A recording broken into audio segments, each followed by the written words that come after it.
Hello friends, आप सभी को मेरा नमस्कार। मैं आपको स्वागत करता हूँ मेरे चैनल द नॉलेज इट्स में। आई होप आप सब अच्छे होंगे, अपनी लाइफ को एंजॉय कर रहे होंगे, कुछ ना कुछ नया सीख रहे होंगे। तो आज मैं जिनकी बात करने वाला हूँ, आप उनको इन कुछ वर्ड्स से ही पहचान जाएंगे।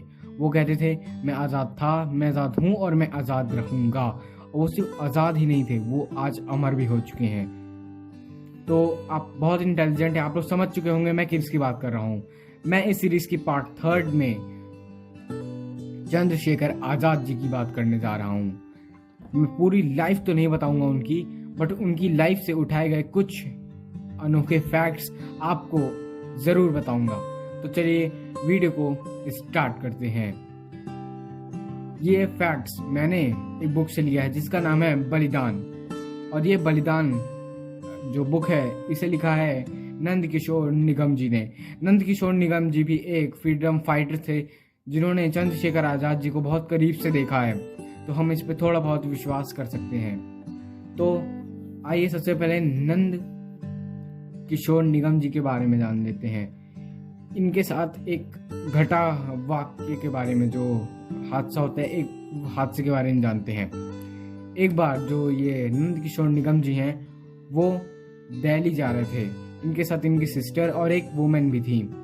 तो अब क्या हुआ कि इनके पास जो हम बोलते हैं रिजर्वेशन नहीं था, बट वहाँ पे एक आदमी लेटा हुआ था। तो इन्होंने उसे जगाया कि सर प्लीज़ नहीं बोला होगा, सर कृपया करके आप यहाँ से उठ जाए, मतलब कि इन जो दो लेडीज़ हैं इनको जगा दे दें, मुझे भले ही ना दे। तो फिर वो सो जाता है, फिर उसको जगाते हैं। तो इस बार वो इतना ज़्यादा इरिटेट हो जाता है कि वो अपनी तलवार निकालता है और बोलता है जो जोगिंदर, थारा भाई जोगिंदर। सॉरी, ये मैं मजाक कर रहा हूँ। वो तलवार उनके सीने पे रख देता है। अब भाई उसे तो पता नहीं था कि ये रिवॉल्यूशनरी हैं। निगम जी अपनी जेब से पिस्तौल निकालते हैं, उसके माथे पे लगा देते हैं और वो तुरंत के तुरंत ही वो जगह छोड़ के भाग जाता है। वाह। अब आते हैं हमारे मेन टॉपिक के ऊपर। अब मैं आपको बताने जा रहा हूँ चंद्रशेखर आजाद जी की लाइफ के बारे में। चंद्रशेखर आजाद जी का जन्म 23 जुलाई 1906 को हुआ। जैसे कि हम जानते हैं भगत सिंह जी का जन्म 1907 में हुआ था, मतलब कि चंद्रशेखर आजाद जी उनसे 1 साल बड़े थे। इनके फादर का नाम था सीताराम तिवारी और इनके माता जी का नाम था जगरानी देवी। और हम तो अभी इनको बुलाते हैं चंद्रशेखर आजाद, बट इनका जो ओरिजिनल नाम था वो है चंद्रशेखर तिवारी। और इन्होंने, जो हम सुनते हैं कि इन्होंने 13 साल में ही अपना घर छोड़ दिया। उसका इंसिडेंट उनके साथ हुआ क्या था कि एक जो छोटा सा बच्चा होता है, तो उस समय वहाँ पे एक आम का एक बहुत बड़ा पेड़ था, वो किसी और का था। तो उन्होंने कुछ आम उसमें से तोड़ लिए। तो वो जिसका भी पेड़ था उसने कंप्लेन कर दिया। और जैसे कि हमारे घर में भी कंप्लेन पहुंच जाती है जब हम कुछ शरारत करते हैं, तो वैसे ही उस आदमी ने इनके पिताजी से, जो सीताराम तिवारी जी हैं, उनसे ये बात बता दी।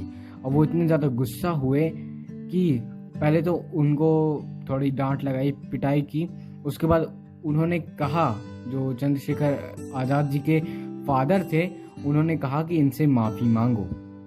बट वो उन्होंने माफ़ी मांगने से इनकार कर दिया और उन्होंने कहा कि मेरी ऐसी कोई गलती ही नहीं है, मैंने सिर्फ इसको खाने के लिए तोड़ा था। और सही बताऊं तो इस दुनिया में हमारा किसी भी चीज़ पे हक नहीं है, ठीक है। हम इस धरती पे किराएदार की तरह बैठे हैं, तब भी मालिकाना हक बहुत ज़्यादा जमाते हैं, और जिसका परिणाम आज हमें कुदरत दे रही है। तो और आगे चलते हैं। तब इसी इंसिडेंट पे वो जो उनके फादर थे, चंद्रशेखर आज़ाद जी को घर से बाहर निकाल दिया। अब चंद्रशेखर आज़ाद जी ने ये ठान लिया कि जब तक उनके पिताजी उनके पास नहीं आते तब तक वो अपने घर नहीं जाएंगे। बट आप जानते हैं चंद्रशेखर आज़ाद जी ऐसे हो सकते तो उनके फादर कैसे हो सकते हैं। वो नहीं आए। उसके बाद इसी चीज़ से वो इतने ज़्यादा प्रभावित हो गए कि उन्होंने अपना घर ही छोड़ दिया 13 साल की उम्र में। अब मैं आपको एक मज़ेदार एक और इंसिडेंट बताता हूँ। एक बार क्या होता है कि उस समय एक बहुत शक्तिशाली गुंडा होता है। एक जगह पे जो चंद्रशेखर आज़ाद जी होते हैं वो खड़े रहते हैं, वो औरतों का बहुत ज़्यादा सम्मान करते थे। तो वो एक गुंडा आता है, वो एक लड़की को बहुत ज़्यादा छेड़ता है। बट कुछ देर बाद उसकी हिम्मत इतनी ज़्यादा बढ़ जाती है कि वो उस लड़की का हाथ तक पकड़ लेता है। तब चंद्रशेखर आज़ाद जी ये देख के बहुत ज़्यादा गुस्सा होते हैं और उस गुंडे को बहुत चिल्ला के बोलते हैं कि उसका हाथ छोड़। बट वो गुंडा अपने ही रौब में होता है, वो उसका हाथ नहीं छोड़ता है। बस उसके बाद जो होता है वो मैं आपको बताता हूँ। चंद्रशेखर आज़ाद जी उसको पकड़ते हैं, मतलब उठाते हैं और ऐसा पटकते हैं कि उसके बाद से उसकी चर्चाएं ही बंद हो जाती हैं। उसके बारे में न्यूज़ आना ही बंद हो जाती हैं कि उसने कुछ ऐसा काम भी किया इसके बाद। और मैं बोलूँ तो चंद्रशेखर आज़ाद जी की बहुत ही अच्छी बॉडी भी थी, ऐसा बताया भी गया और हम फोटोज़ में भी देख सकते हैं। और अब मैं आपको बताता हूँ 1922 से रिलेटेड, जब नॉन कॉपरेशन मूवमेंट स्टार्ट हुआ था तो ये भी वहाँ पर प्रोटेस्ट कर रहे थे, बट इनको अरेस्ट कर लिया गया। और जब इनको अरेस्ट किया गया तो इनको बहुत ढेर सारी, मतलब कि शायद 19 से भी ज़्यादा लाठियाँ मारने का ऑर्डर दिया गया। पर जब भी इनके पीठ पे लाठी पड़ती, इनके शरीर पे लाठी पड़ती, तो ये वंदे मातरम चिल्लाते। और जब इनको सारा इनके साथ जो भी ट्रीटमेंट होना था वो हो गया, जब मार पिटाई होनी थी हो गई, तब जो वहाँ के जो क्या बोलते हैं इंस्पेक्टर थे सरदार गुंडा सिंह, जिन्होंने ये ऑर्डर दिया था, वो अपने घर लेके जाते हैं इनको, हल्दी का दूध पिलाते हैं, अब खुद के हाथ से इनकी मलहम पट्टी करते हैं, क्योंकि वो इनसे बहुत ज़्यादा इंस्पायर हो गए थे। और ये वंदे मातरम के साथ महात्मा गांधी जी की भी का नाम लेते थे, उनके भी जयकारे लगाते। सोचिए कितना बड़ा कद था महात्मा गांधी जी का।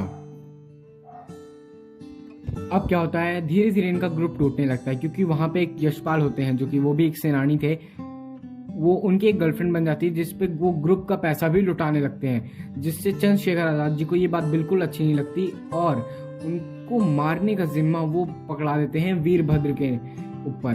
तो वीरभद्र उनको नहीं मारते हैं, बट बाद में यशपाल को चंद्रशेखर जी माफ कर देते हैं। बट और एक और मैं आपको बताता हूँ, जब राजगुरु जी ने अपनी रूम की दीवारों पे लड़कियों की फोटो लगा ली थी, तो चंद्रशेखर आज़ाद जी ने उन्हें बहुत डांटा था, बहुत ही ज़्यादा डांटा था। तो वो ऐसा नहीं चाहते थे कि वो इज्जत नहीं करते थे, वो ये नहीं चाहते थे कि किसी वुमेन का इंटरफेयर होने से हमारा ग्रुप बर्बाद हो, जो कि हो रहा था। तो अब मैं आपको एक और चीज़ बताता हूँ। अब क्या होता है, अब इनकी डेथ मिस्ट्री नहीं, इनके धोखे, जो उनको धोखा मिला उसके बारे में बताते हैं। इलाहाबाद, जो कि आज का मतलब प्रयागराज के एल्फ्रेड पार्क में एक मीटिंग बुलाते हैं चंद्रशेखर आज़ाद, जिसमें सुखदेव, राजगुरु और यशपाल होते हैं। तो क्या होता है कि वहां से साइकिल से वीरभद्र गुजर रहे होते हैं। तो वो क्या करते हैं, वो वीरभद्र जाके पुलिस को इन्फॉर्मेशन दे देते हैं कि चंद्रशेखर आज़ाद जी एल्फ्रेड पार्क में हैं, यस जाइए उनको मार दीजिए। तब वहां से सुखदेव, राजगुरु और यशपाल, सुखदेव शायद रुकते हैं, बट यशपाल और राजगुरु रुकते हैं शायद, और वैसे शायद तीनों ही भाग जाते हैं, इतना मुझे कंफर्म नहीं है। बट सारे सब के सब वहां से निकल जाते हैं और वो अकेले लड़ते हैं, यस अकेले लड़ते हैं, और कई अंग्रेजों को जो सैनिक थे उनको मार देते हैं, यस उनको अकेले भी मार देते हैं। बट लास्ट में जब उनके पास एक गोली बचती है तो वो खुद को मार लेते हैं, और इसका पूरा प्रूफ बाद में पता चल गया था। अगर ये वीडियो अच्छी लगी तो लाइक करिए, अच्छी नहीं लगी तो डिसलाइक करिए, इस वीडियो को शेयर करिए और please please please the knowledge को सब्सक्राइब करिए। और हाँ, मैंने भगत सिंह जी के ऊपर भी वीडियो बनाई है, उसको भी जाके देखिएगा। अब मिलेंगे नेक्स्ट वीडियो में, तब तक के लिए जय हिंद।